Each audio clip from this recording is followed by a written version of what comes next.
लोकहित में एक राष्ट्र एक चुनाव के बहुआयामी सकारात्मक परिणाम विषय पर आयोजित प्रदेश स्तरीय छात्र नेता सम्मेलन इंदौर में संपन्न हुआ। इस सम्मेलन में भाजपा प्रदेश अध्यक्ष हेमंत खंडेलवाल, कैबिनेट मंत्री कैलाश विजयवर्गीय सहित कई स्थानीय जनप्रतिनिधि और छात्र नेता मौजूद रहे। सभी वक्ताओं ने एक राष्ट्र एक चुनाव की अवधारणा को लोकतंत्र की मजबूत और प्रशासनिक सुधार की दिशा में महत्वपूर्ण बताया।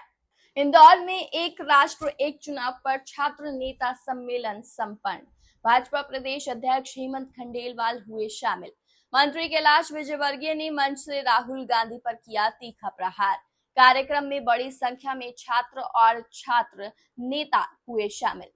दरअसल जहां सम्मेलन में इस विषय पर गंभीर चर्चा हुई, वहीं मंच से दिए भाषणों में राजनीतिक बयानबाजी भी देखने को मिली। कैबिनेट मंत्री कैलाश विजयवर्गीय ने अपने संबोधन में कांग्रेस नेता राहुल गांधी पर तीखा प्रहार करते हुए उन्हें नकली गांधी बताया। उन्होंने कहा कि जो लोग फर्जी वोट डलवा कर चुनाव जीतते हैं, वही आज देश के प्रधानमंत्री को वोट चोर कह रही हैं। मंत्री विजयवर्गीय के इस बयान पर सभागार में भाजपा समर्थक छात्र नेताओं की ओर से तालियों की गड़गड़ाहट सुनाई दी। कैलाश विजयवर्गीय ने आगे कहा कि देश में घुसपैठिए की समस्या गंभीर होती जा रही है और कुछ राज्य सरकारें उनका समर्थन कर रही है। उनके आधार कार्ड तक बनवाए जा रहे हैं। उन्होंने पश्चिम बंगाल के कई जिलों का नाम लेते हुए वहां की स्थिति पर चिंता जताई और केंद्र सरकार की सुरक्षा नीतियों की आवश्यकता को दोहराया। फिर ये नकली गांधी चिल्ला चिल्ला के बोल रहा है वोट चोर, नकली गांधी चिल्ला चिल्ला के बोल रहा है वोट चोर, नकली गांधी चिल्ला चिल्ला के बोल रहा है वोट चोर।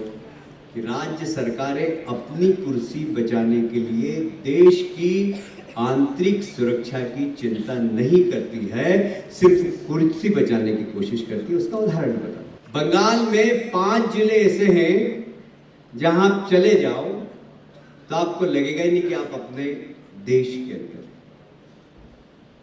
वहां पर घुसपैठियों को बुला बुलाकर आधार कार्ड बनाए जाते हैं और अपना वोट बैंक बढ़ाया जाता है कि अपनी कुर्सी बचाने के लिए विदेशियों को भारत में लाए।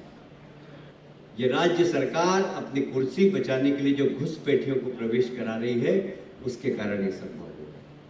उनको देश की चिंता नहीं, उनको अपनी कुर्सी की चिंता रहती। आज बिहार में चुनाव आयोग घुसपैठियों की तलाश कर रहा है। सर के साथ सरासर कर रहा है विपक्ष, सरासर। क्या घुसपैठियों को वोट डालने का अधिकार मिलना चाहिए क्या? यदि चुनाव आयोग मतदाता सूची का पुनरीक्षण कर रहा है और घुसपैठियों को आइडेंटिफाई कर रहा है, तो क्या गलत कर रहा है क्या? फिर ये नकली गांधी चिल्ला चिल्ला के बोल रहा है वोट चोर। क्या ये उचित है क्या? क्या ये उचित है क्या? इस कार्यक्रम में भाजपा प्रदेश अध्यक्ष हेमंत खंडेलवाल ने भी एक साथ चुनाव की आवश्यकता पर बल देते हुए कहा कि ये प्रणाली देश को चुनावी खर्च और प्रशासनिक अड़चनों से मुक्त कर सकती है। उन्होंने कहा, हर साल चुनावों का सिलसिला देश की नीतिगत निर्णय प्रक्रिया को बाधित करता है। अब समय है कि देश एक स्थायी और सुव्यवस्थित चुनाव प्रणाली की ओर बढ़े। छात्र नेताओं ने भी मंच से अपने विचार साझा किए और इस बात पर सहमति जताई कि एक राष्ट्र एक चुनाव युवाओं के लिए जागरूकता और भागीदारी का एक नया अवसर बन सकता है। कुल मिलाकर ये सम्मेलन राजनीतिक संवाद, नीतिगत चर्चा और राजनीतिक कटाक्ष का संगम बन गया, जिसने आने वाले समय में इस मुद्दे को और व्यापक जन चर्चा का विषय बना दिया है। वैसे बिना जानकारी दिए हुए उस पर एक एफआईआर दर्ज हुई है, जिस पर ओवैसी जी ने कहा है कि आर्टिकल 19 का उल्लंघन किया जा रहा है। वो बड़ी बात बोल रहे हैं। देखिए, ऐसा है कि जो बिहार में मतगणना सूची का पुनरीक्षण हो रहा है, उसमें बहुत सारे लोग वहाँ से भागकर इधर उधर गए जो कि घुसपैठिए के रूप में बिहार में थे।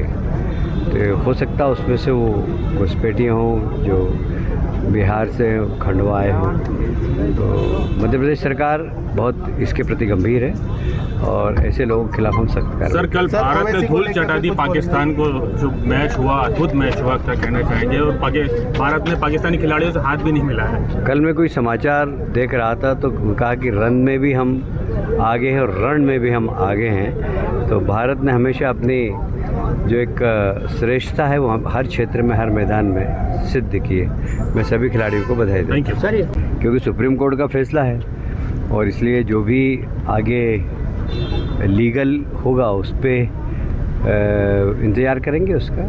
सर बिहार से आए एक इमाम